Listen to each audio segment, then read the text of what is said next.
It's another episode of the Next Fix podcast. We've got Mike here with us, my new friend, a fellow man with a comeback story, right? And so that's what we're all about around these parts, my friend. And so I don't know anything, right? other than he's a fellow podcast host, he's also a man, and there is a comeback story, but to my point, I don't know anything about it, man. So I'm super excited to have you here, Mike. Thank you so much for your time. I want to start off with that. And we're going to ask you right off the rip, brother. When did the train come off the tracks? What was the genesis of you? Oh, he wants to take it right men? away. Ryan, thanks for having me. Yeah, what I think's important here is that for most of us, we all have that point. And it's important to recognize that because it's an opportunity for each and every one of us to jumpstart something new, to jumpstart something fresh. If we're willing, right? Not everybody is. But yeah, so my story really started to define itself when my wife and I first moved to South Carolina. Oh my gosh, almost 20 years ago. Our kids were really young at the time, and we had moved to South Carolina from Texas, and I had been in the insurance and financial services, but you can't always take with you, at least you couldn't, what you were doing in a different state and all that stuff. And so I had to start over. And what I had hoped was that I would find a guy that was a sage dude, although I didn't have a name for it at the time. Now I know, what I was looking for. I was looking for a sage guy that would maybe take me under his wing and kind of introduce me to everything going on. Well, I didn't find that. I was hoping I'd find a sage individual in the local market that was maybe getting ready to phase out and wanted to help a young stud like me. And, but I didn't find that. And so what happened was I started taking what I knew and going broad, and I got lost, and I was not happy, just absolutely not happy in my career, my profession. I really wanted to make an impact and help people. And I think a lot of men specifically, you just kind of fall in this category and you're like, well, what do I do? What's my purpose? And we kind of fall into the cracks. And so my wife had been very successful in her career. And she said, Mike, listen, I got this. You figure out what you want to do, stay at home with the kids, be a stay-at-home dad, and figure it out. And so I do and now I didn't really even appreciate it at the time.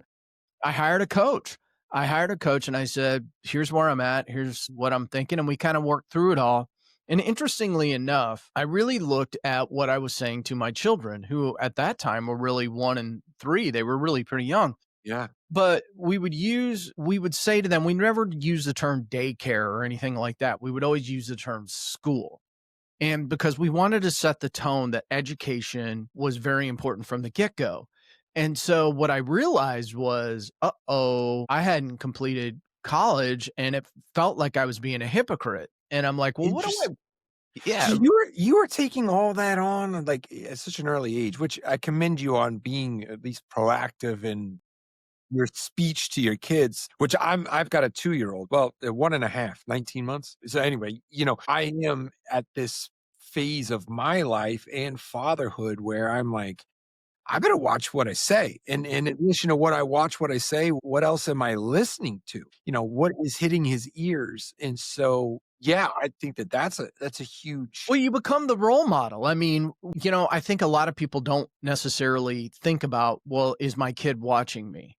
Yes, they are 100% watching you. They're watching every move you make and everything that comes out of your mouth. And it may seem innocent when they're young, but that will come back. And I see that now in my kids who are, in college. I have one getting ready to graduate here in a couple of short weeks. I have a 23 and a 20-year-old, and I can look at it now, and in some respects, I see how they were compared to other kids and what's going on in their generation. I see how they were molded and guided, and it made a difference. And so I went back to college. I wanted to finish my degree. Now, I went back and I started volunteering as well. So I was a stay-at-home dad. I'm going to college, and I'm doing a lot of volunteering. I'm getting actively involved in my church and in the community. And what I quickly realized, I really had a sales background predominantly. But what I realized with all my business and my sales skills and everything, that I love nonprofits. I love what they were doing. I love the fact that they were able to impact the community. And I thought, man, God's got me going in that direction. And I really looked around and I thought, what do executive directors of larger nonprofits have that I may not have? And I'm like, well, some of them have master's degrees. So, you've been going for it. You're not getting any yeses in the employment market. So get your master's degree. So on top of everything, I continued doing the volunteering and getting experience in that world and working, in my church on various committees and councils, really gaining valuable experience. And I get my master's degree and I go out into the job market and there's nothing. It's just met with crickets and no's. And I began to internalize that. And so what was happening was I was looking at myself going, I'm not worthy. Nobody wants me, right? The self-talk begins. That little guy that sits on your shoulder and says, hey, you're not worth a shit, and I'm internalizing it. And what's interesting, at a certain point, I remember this like it was yesterday. I remember sitting in my wife and I, the church we attended, we used to go to a contemporary service. And I don't know why this is, but all these churches that have contemporary services, they put them out in the gymnasium and you have to put everything out and pick it up when you're done with the service.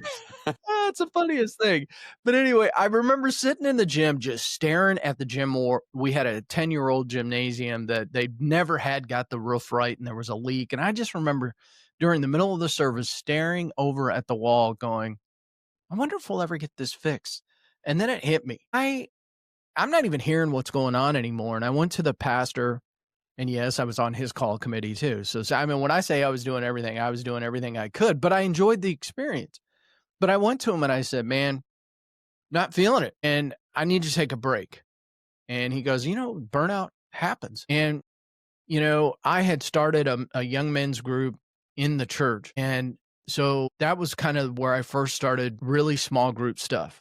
And it was a good experience for the most part. But I took that break and really began to think about what's going on here. And the breaking point for me was my wife and I used to socialize quite a bit and go to events because of her position. She was a senior level position. We used to do a lot of community stuff. And we were at an event and people would meet me and they would talk with me and they would see how I was dressed, how I would come across.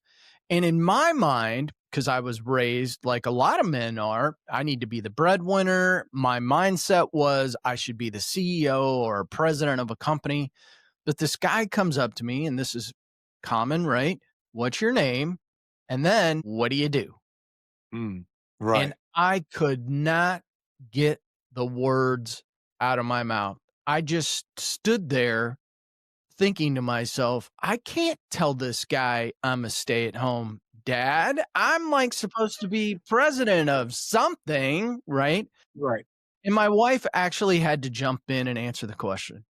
And it was really at that point where I was like, dude, there's a problem here.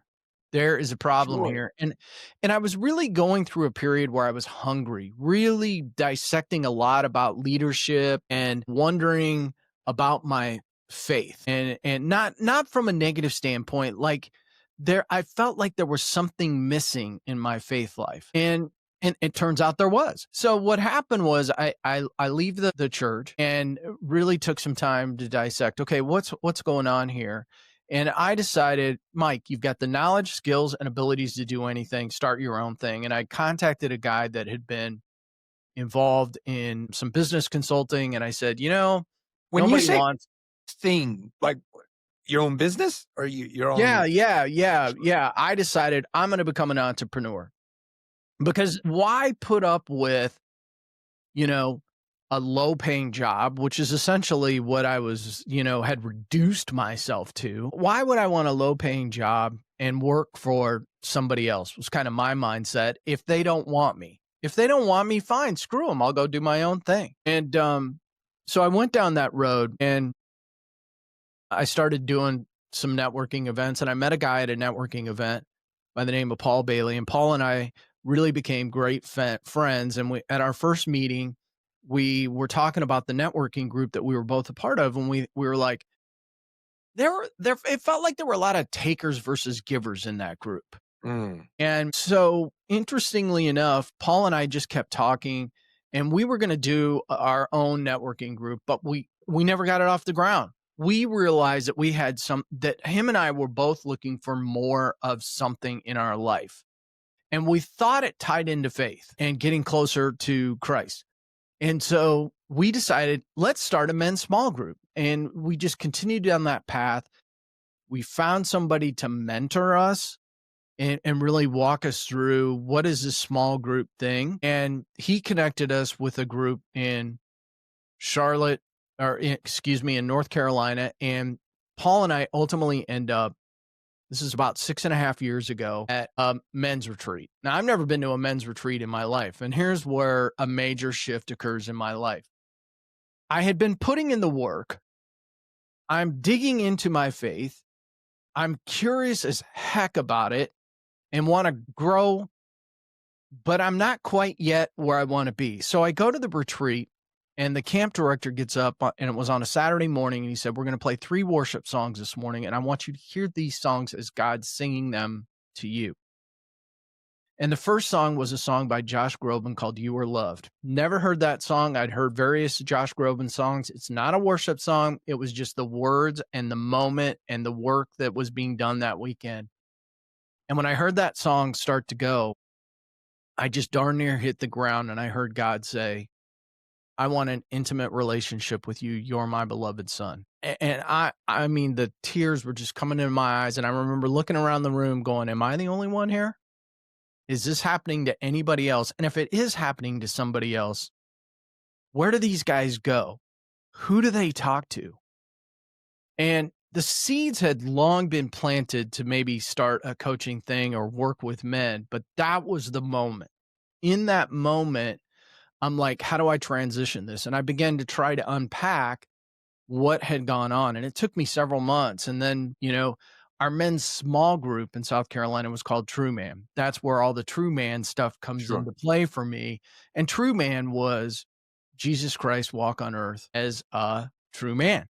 And so our thing with it was we want the role model, and he is the ultimate role model. We know we can't get there because he was perfect, and we're not perfect, but he lays out the groundwork for us to follow. And so as a business, I just brought that along, the True Man Life Coaching, the True Man podcast, and in the book that I do. But really the evolution for me, and I'd been a Christian all my life, I didn't understand this whole idea of intimacy with God, closeness with God, and what it would do for my life. And in fact, what I realized I had tried to do a majority of my life was control everything. And ultimately, I was white-knuckling my way through life, trying to control everything from A to Z. And when I found that intimacy and I began to submit to my life to God in a much deeper way and begin to study it, everything shifted. And everything that has happened to me over the last 6.5 years, I can trace back to that moment when he came to me at a retreat and said, I want that relationship, because I was ready for it. If somebody walks up to you now and they say, what do you do? What do you say? Well, it depends on the moment, but ultimately what I do is I help impact the lives of, and it's easy for me to say men, but because I have a couple of different businesses now, I can say many.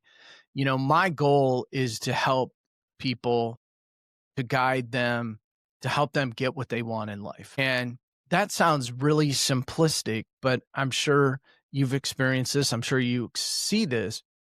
So many people do not have a purpose. They don't have goals. They don't have a direction to go in. And it's not that they don't,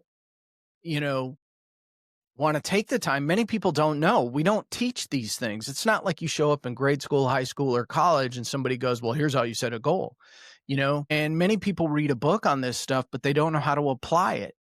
And I think The best experiences that I've had in life, and I grew up playing sports, so this has always been a part of me. I've always pointed towards my teachers, my coaches, the mentors that I've had in my life. Sometimes you need somebody to just walk alongside you where you're at and help you. And by help, I mean that may be nothing more than listening. I do believe that we all have the answers deep inside of us. As a mentor, it's my responsibility if I'm walking alongside you to ask really deep questions so that you can think through where you're at and where you want to go. But if you don't have goals and purpose in your life, you're just meandering along.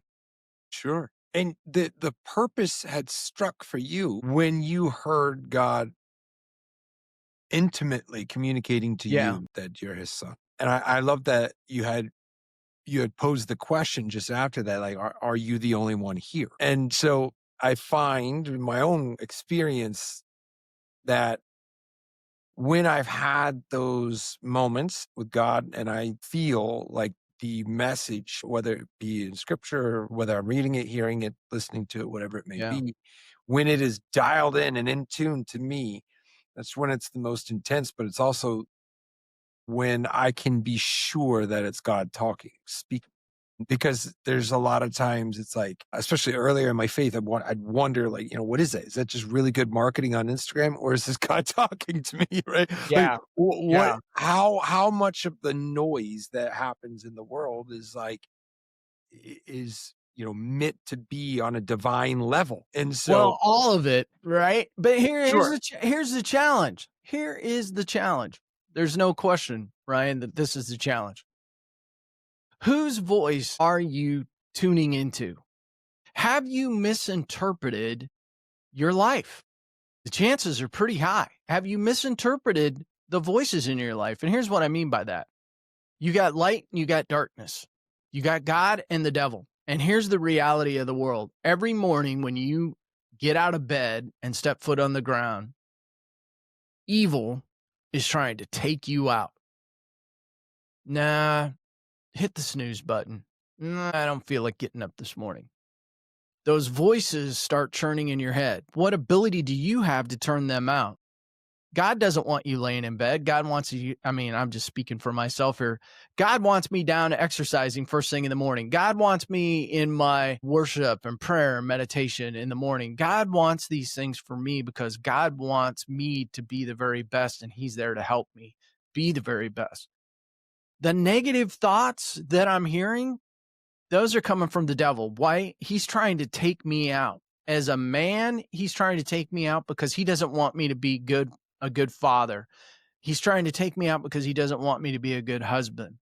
It's important to note that if the devil can stick his head in there and get you going down the wrong path and take out the head of the family, he knows he can take the family out.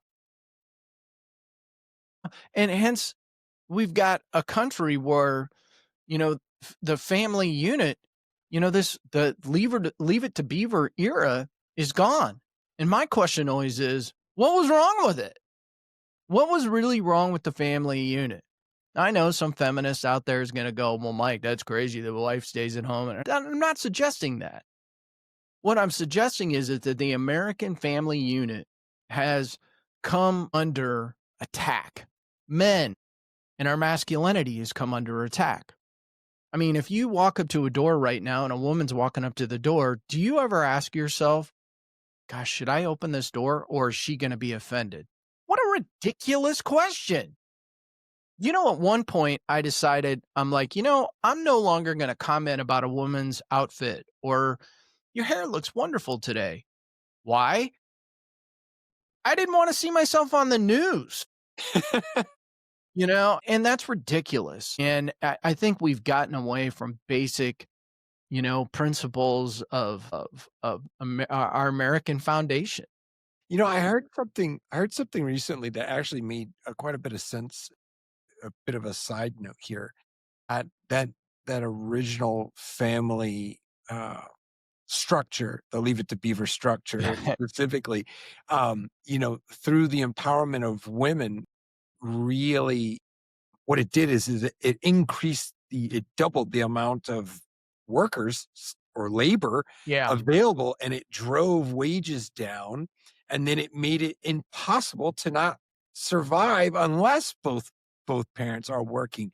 And so, that kind of Yeah. made sense from the economic side of my brain. However, that it's not really touching too much on the social aspect of it. Well, you are right from the economic perspective. Now, I do want to point out here because it's easy for I know it's easy for somebody to come at me and go, well, you work with men, you da.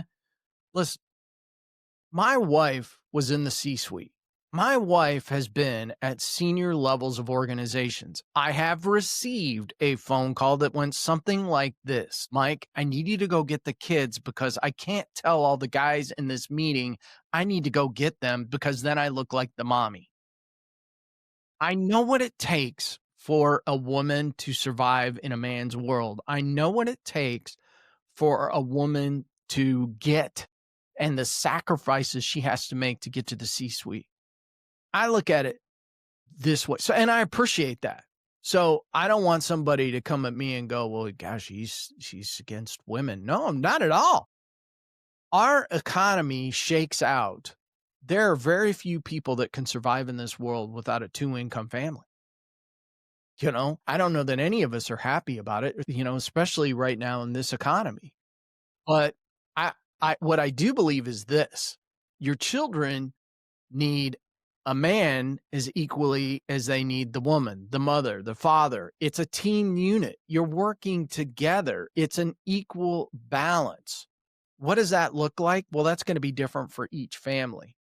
What I do know is that as men, I believe we need to come together. We need to talk more about these situations. How can I treat if I'm working 50 hours a week, how can I be a better father? How can I be, if you're a stay-at-home dad, how can you, how can you help your wife, And so I think all of these things are, it's important to have these discussions because the American family falls apart, or a family falls apart because guys don't know how to have these discussions. Many of us were not raised to have these discussions. We don't even know what they look like. Sure. And then kind of go back to your story. Yeah. First, I've been dying to know, did you ever fix that leak in the roof? Like, that was a really big deal. Like, you had Yeah, it's funny.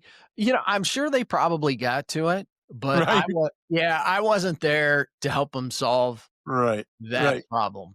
But Yeah. but more importantly, like, you were in a position where your wife was the breadwinner Yeah. and you were a stay-at-home dad. I Yeah. did that very briefly. It did not pan out, man. It's not the best use of my resources. It was more of a catastrophe when I tried to run, captain the ship from Yeah. home, but I digress. So when you were at that point of your life and you were given a question, what do you do? And your wife steps in. I suppose being a man, how much of what you do now is driven by that possible, or well, I mean, I don't even want to say possible. That's There's a emasculation going. You're being emasculated, and like, yeah. do you feel like you found a solution for that element? 100%. Here's the Yeah, thing. As men, this is the typical scenario, right? You meet somebody. What's your name? What do you do? I mean, and it's almost a race to see how fast they can get it out. Like after they get to your name, what do you do? And so for many of us, our identity becomes tied to our career path. And for me, I was making assumptions that people even cared, and so I thought, it mattered to me. And so I had tied my identity to my career or what I thought I was supposed to be. And I didn't have, at that point when that event occurred, I did not have that close relationship with God. And so I was tying my life to my career and what I did. I wasn't tying it to whose I was, which was a beloved son of God. Now, when I began to dig deeper into that relationship, began to study not just the Bible and God, but myself. Because the reality of the situation is if you're going to be your best, you're going to have to go look in a mirror. It's unavoidable. You will not like what you see in that mirror most of the time. But your job is, if you choose to accept it, is to try to get better. And I'd always had these images in my head of being the best, being on stage, being in front of an audience, being the leader. And I knew I had the capability. So my job was to figure out how to do that given the deck of cards that I'd been presented. And so it was about really overcoming this, negative thoughts that I had put into my head or I had allowed others to put in my head and really overcome negativity.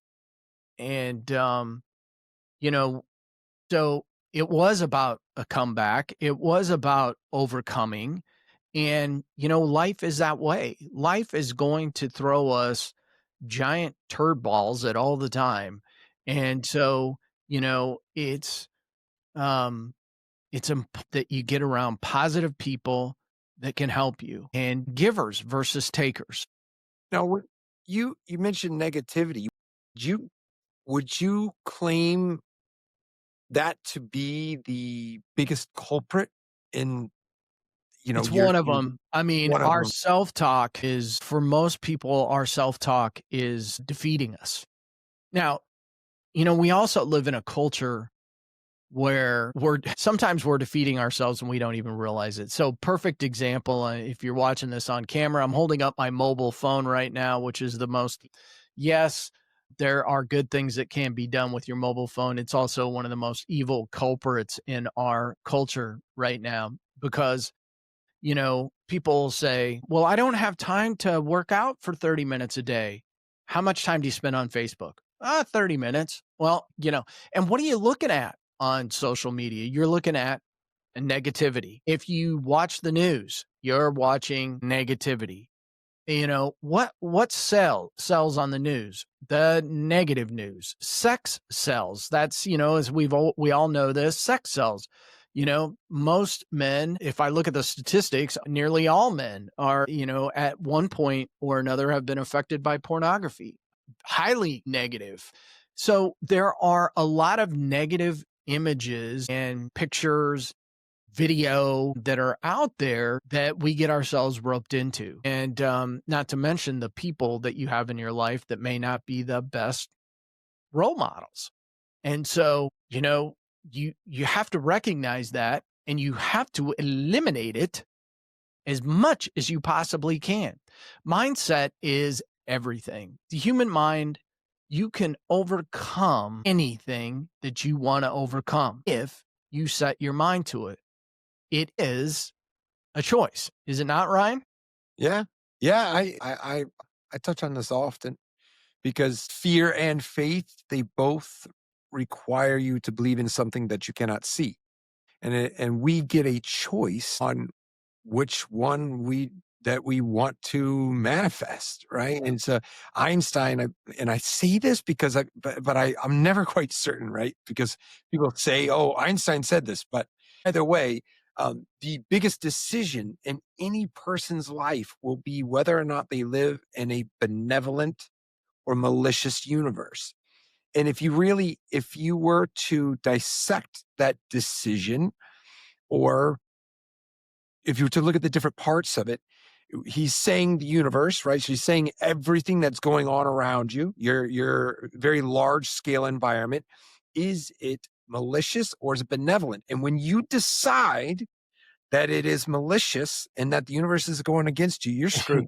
Because then that lens is what you'll use for every single thing that you encounter. However, you can also decide if you believe in a God that loves you and you choose that to be your universe, meaning your large scale environment, and you believe that it's working in your favor and it's benevolent and for your best interest, all of a sudden everything is through that lens. And then everything that comes at you Yeah. can be looked upon with that magnificent lens of it's working for you and not against you. And so that decision is massive. So any way you really word it and or exchange the phrase, the choice that we get is imperative for where we end up. And it's just as simple as that. And it can be on a very large scale, can be very on a very small scale. It's like, did you get the flat tire because the world and universe and God is evil? Or was it meant to slow you down and prevent you from getting into an accident at the next stoplight? We get that choice. And that sounds ridiculous to some people. But if people were to try it, and just assume it's a benevolent universe and it's a loving God, then you can just see what changes around you pretty fast. Yeah, and you mentioned fear, and I think that's important. So I've been working on keynote address, really looking to get into more speaking. And one of the things that I found that held me back was not asking for help. I would try to do everything on my own. So the name of the keynote is actually the power of asking for help, which is part of my journey that began when I was really young. And again, anybody watching this video can see clearly that I'm wearing glasses. I've had stigmatism most of my life. But when I was 6 years old, I went to the eye doctor, and my teacher noticed I was a little cross-eyed, and that, diagnosed the stigmatism. So the funny story, well, it's funny now. You're right. The funny story is the doctor gave me an eye test and said, "What do you see?" And I said, "Well, I see the moon jumping over the cow." And he laughed and went, "No, the cow's jumping over the moon. We got a problem here. And so he put me in glasses. And in 1976, that wasn't really all that common. And the other challenge that I had was I was a little introverted. And so now all of a sudden you start to pull back, right? And I did that. I pulled back. And when you pull back, you stop asking questions. And then the other thing that really hit me, other than the 4-eye jokes, was adults would come to me and say, "Man, those glasses make you look smart," right? That whole stereotype around that. And now I got a real problem. If you're wearing glasses and you look smart and you're introverted, you can't raise your hand and ask a question, because that means you don't know the answer. And so I just flat out stopped raising my hand and asking for help. And that works until it doesn't. And typically it shows up in your adult life. And that's definitely where it showed up for me. I thought that I was just going to be able to handle everything on my own. And men specifically we have got this one mastered, how to work, on our own, and try to maneuver around in secret sometimes and wear a mask, and that whole fake it till you make it mentality. And it just does not work. And so, one of the things that I talk about in the power of asking for help is I touch on the things that can hold you back. And I get into some of the fears like you're talking about. And I talk about the fear of rejection that sometimes prevents us from asking for help, and the fear of uncertainty. Well, like, what's going to happen if I ask for help? And vulnerability, man, I'll tell you, and I bet you could speak forever on this, Ryan. When we drop that mask, that fake persona, and we become authentic, it's like a weight lifted off our shoulder. But yet so many of us men will walk around trying to be something that we aren't. And of course, the final fear I like to talk about is this idea of being unworthy, this unworthiness that we go through of, man, I just don't feel, worthy. Fears hold us back. They will just hold us back and keep us stuck. And, so, and men, if I had a piece of advice, well, since I have the microphone, I'll give you the advice. Ask for help. I do a lot of coaching and mentoring, but I've also had a lot of coaches and mentors. I've had faith-based coaches. I had a golf coach. I had a podcast coach. I had some, hired me for that. I have a speech coach. I will hire a coach and a mentor for everything. Why? It's important for people to have eyes on things that I'm doing, not because I want to feel, belittled or embarrassed. No, not at all. I want to be the best.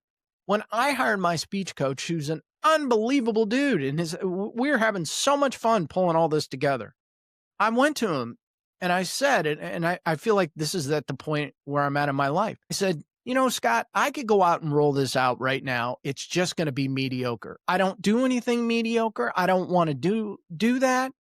I want to be the best. I want to work with the best. I want to deliver the best. I want, best, best, best. And what I would tell every man that hears this or every person that hears this, you're worthy. You're worthy of being the best, and you can do it. You can absolutely set your mind to it and do it. And in fact, I bet, Ryan, you feel the same way. We want you to do it. Right. We want you to do it. Unfortunately, I've had to learn that I can't want it worse than you do. Sure. Sure. Yeah, it's very rare that somebody a little ahead of you in any arena is going to be casting stones at you. And so it can be assumed that if somebody is, it's because of their own particular circumstances. Yeah. That goes for that element of it, right? If people are afraid of, asking for help, almost anybody that's ahead of you is going to be willing to do it. It's just kind of the nature of it. Especially when you're locked in there with the right people. Sure. Sure. There isn't anybody that I have in my life right now that if at any given moment I ask them for something, wouldn't be willing to help. Now, I had to eliminate a few people in order to be able to say that. But that being said, if you don't have the type of people in your life that are willing to help, you probably need to eliminate that person. Sure. They're Sure. dragging you down. So if working with men, right, coaching men, true men, coaching, what would you say is the either biggest or most common challenge that you run up against with these guys on their behalf? Like, what are they saying? Hey, this is my issue. One of the interesting things I've seen is there are many, but this is a biggie, I think. It doesn't matter what happened to you. I mean, it matters to you. You could have had a lot of guys have a story from when they're 6, 7, 8, 9, 10 years old. The devil likes to strike when you're young because that's where he can take you out. And so it's amazing to me how many guys have a story when they were 7, 8, 9, 10 years old where they got off track. And it's a wide range of things. But what happens is we bury that stuff and we hope we never have to deal with it. We just stick it down deep in our soul and we're like, man, I'm never going to touch that. And then we become adults and we start entering into relationships. And the relationship wants to know you. But if you have stuff buried that you've never dealt with, it's funny how when we get in, and I don't know why there's this magic age. It's like hit for me. And then you get in your 30s and you have a couple of kids and you're married and you're like going, is there more to life than this? Like, what's going on here? And that stuff that happened to you starts to bubble up and surface. And it always comes up for whatever reason in our relationships with our wife or our relationship with our kids.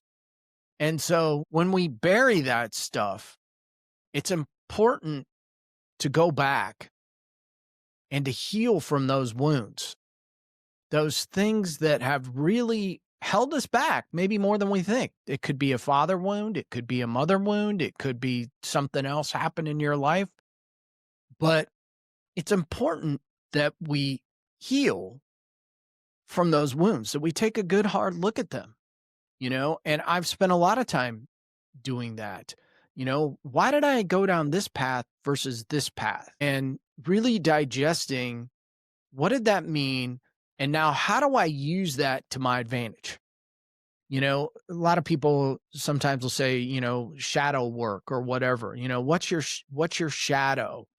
How do I use that to my advantage versus my, it's causing me to be stuck and holding me back.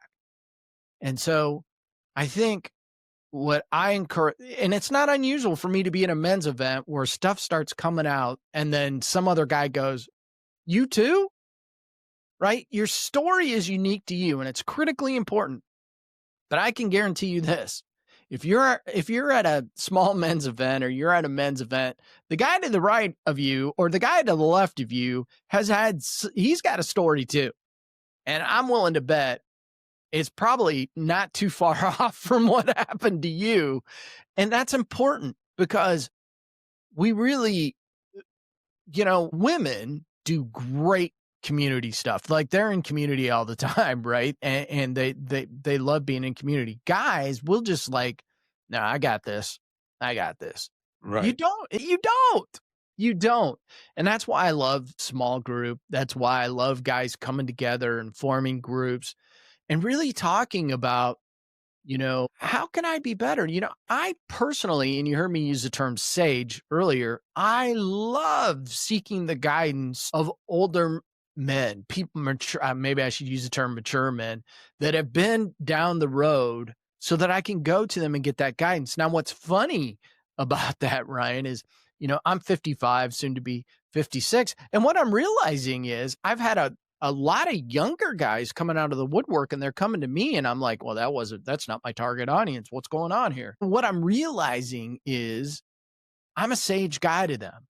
Mm. And many of these young fellas have not had the guidance in their life.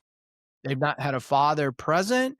They maybe have been a family that has gone through divorce. They've lived through an era where their government has lied to them. Their colleges and universities have lied to them. Their high schools have lied to them. Do you know that Z's and this younger generation now are going to church at the highest rate of any generation? They're buying Bibles, the highest rate of any age bracket. These people are hungry right now and running around going, oh, they're such a lazy generation. That's crap. That is crap. And as guys like me, I keep encouraging, hey, go to these people. Go to these people. Watch and observe what's going on. When Charlie Kirk was murdered, all of a sudden, it should be blatantly obvious to you that you got a hungry generation. And again, this goes back to fatherhood. They're watching you. And I will tell you this, the young people don't like what they're seeing. I don't care on the right side or the left side. Take your pick. You're acting like morons. Grow up. Grow up. And because our young people are watching and they're coming. They're coming. And they're coming after you. You can call them lazy if you want. Oh, hey, grew up with a cell phone in their hand. You know what? A lot of these people, they're ready to come. And they're going to take over very shortly. And it's coming sooner than you'd think. Right. What's going Right. on in this country? And they might doggone get it right. God willing. Yeah. I'm rooting for them. I'm rooting for them. And this is it's an interesting time.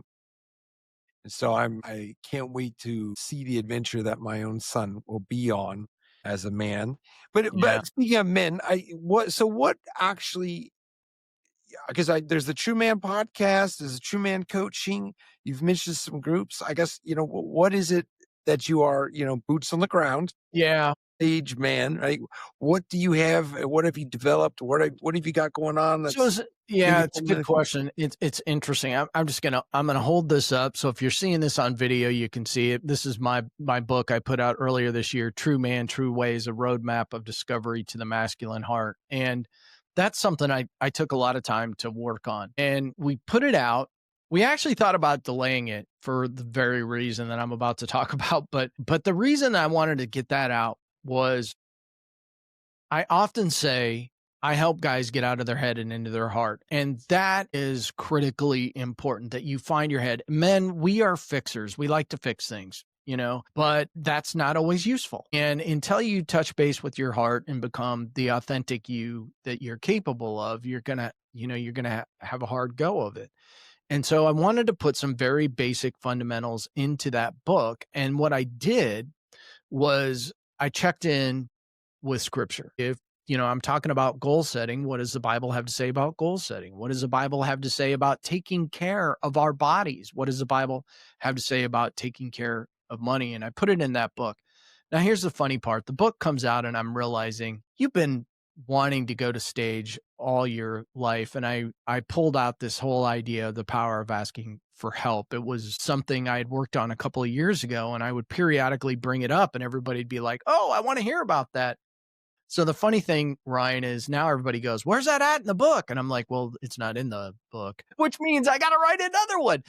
But so the book's out there, and I think it's a great foundational piece for, and there's worksheets you can download that go with that. And I think it's a great foundational piece for guys that maybe don't have the closest relationship with Christ and they've heard all these things, but they're like, well, what does the Bible have to say about all that? And so that's there. And then I really do feel the most important piece that I'm working on right now is my talk on the power of asking for help. And we've been preparing for this and we're getting ready to really work on a men's summit that we're going to put out there. But the whole idea of the talk really is to get out there in front of men's groups, organizations, even businesses that are Christian organizations, and talk about how we can come together in our groups and work together as men to better ourselves. You know, really working on a number of things around this and the potential of helping to form those small groups and maybe even running it through the true man community. And we'll see how that all goes. But the speaking really leads towards, you know, workshops and those types of things where we can get out and talk with men and really talk about this. In fact, the men's summit we're working on will be called the American Family Renaissance. And that's why you heard me talking about family earlier, because we want men to understand that, you know, you are the leader of your family. Your children are observing you. They're watching you. They're following your every move that you do. I always laugh every year. They have about this time of year that we're recording this in December down in your neck of the woods in Florida, they have the PNC golf challenge. And so it used to be a father-son golf event. Now they've Annika Sorensen does it every year with her son. But the one thing that is always fascinating to me about that event, and I love to watch it for a number of reasons, not the least of which is I love golf, but is how on the golf course, the son's, how he will stand or his golf swing or whatever will mirror his father's. Hmm. Almost every time. It is stunning. Or the look on their face. And, you know, it's just amazing to me, or how they even talk. And so that's one of the big reasons why I love watching that.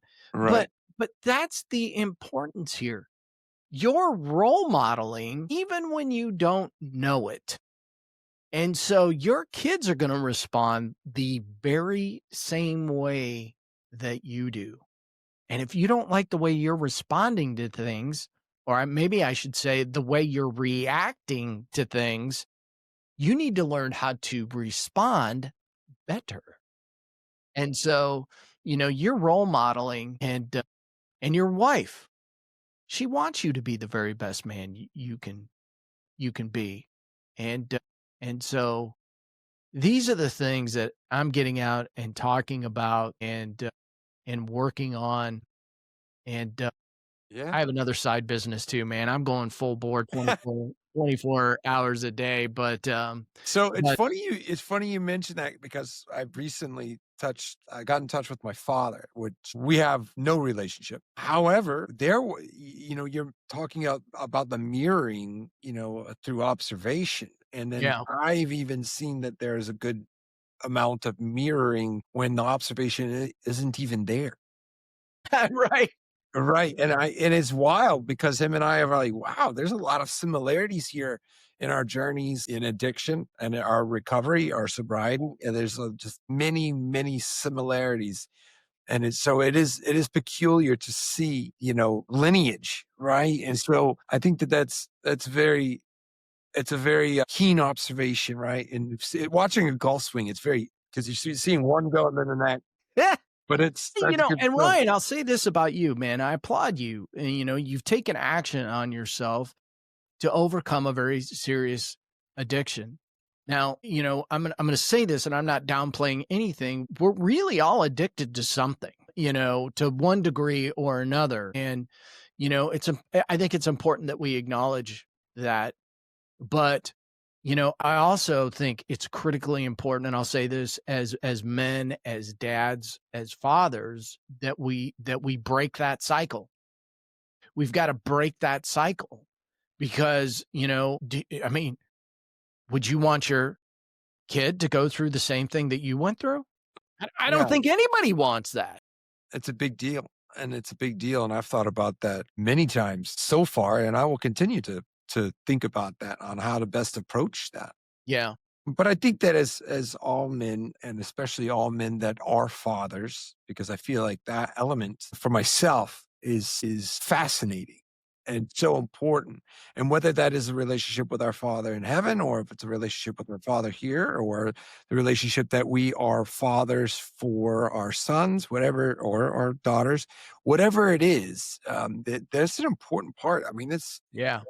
if not the most important part. Many people will argue that our lineage, right, carrying on humans. And I think that people like yourself who are paying attention to the message that we are bequeathing to the next generation, it's important to pay attention to that stuff. And so, man, that's you've got a lot of stuff going on, man. I really commend you on the speaking, having that knack or having that natural gift, and not be crippled by fear. Because hey, that's a major one, right? Like that's a very common to speak in front of people. It's a very common fear that all people kind of like, like, Well, because even if let's you truly enjoy it, yeah, you and get you let's get the be butterflies. You're like, oh, let's be clear here. Is there some degree of fear? Sure. You know what? The nervousness means you care. The nervousness means you care. But I also have an extreme passion for this, because when God came to me and said, I want a relationship with you, what that taught me was in real time was because I had a desire for that. I wanted that too. I didn't know. I didn't know it was available. And by the way, there are a lot of men out there that don't have a great relationship with their father, and they want it. Now, they may or may not get it, but I think it's important to understand here when we're talking about fathering, we all have a desire to be seen, to be heard. There is nothing better than hearing from your dad, I love you. I'm proud of you. Um, I appreciate you. Or to get that hug. I can still get that because, my father, who just turned 84, and I can't believe that, is my biggest fan too. Doing a podcast has gifted us a different relationship because he listens and he wants to talk about it. It's amazing to me what it's done. But if we can't get that relationship with our natural father, it's important that we have it with our godly father. And then, are there other groups of men that we can go to help fill the void? sure. And I think that's what you're doing. And that's Yeah. amazing. And you're doing it through the True Man podcast, True Man coaching. And so you're coming at it from all angles. And I suppose It that didn't could be an start out that advantage. way. It just kind of, that's what happens when you stick with this. That's the other message here, Ryan, is that we live in a culture where things appear like they go viral or happen overnight. No, there's a reason the Bible spends so much time talking about perseverance, because it's a real thing. Patience and perseverance are a real thing. And when I started this whole thing, I have no idea why I was like, man, this is going to be a huge, long marathon. And I'm okay with that. And, I'm to the point now where I've really matured into this and I'm feeling it and I'm understanding the message and I'm getting it to the point where I really want it to be. Now, that takes time. Most people quit. Well, I'm glad that you're not, brother. And so I'm going to have all that stuff. I'll have everything in black and white so people can come check you out, man. And then maybe get involved in one of these groups or come see you on stage. But yeah, it's been a true blessing. Mike, I really appreciate your time. And you got one little nugget before our people, before we call it a day. One little nugget, just, I would just encourage everybody, just go look in the mirror and ask yourself, do you like what you see? And if you don't like what you see, what are you going to do to change it? That's a pretty damn good challenge, brother. Well, this has been another episode of The Next Fix. Thank you, Mike. We'll see you on the next one. God bless.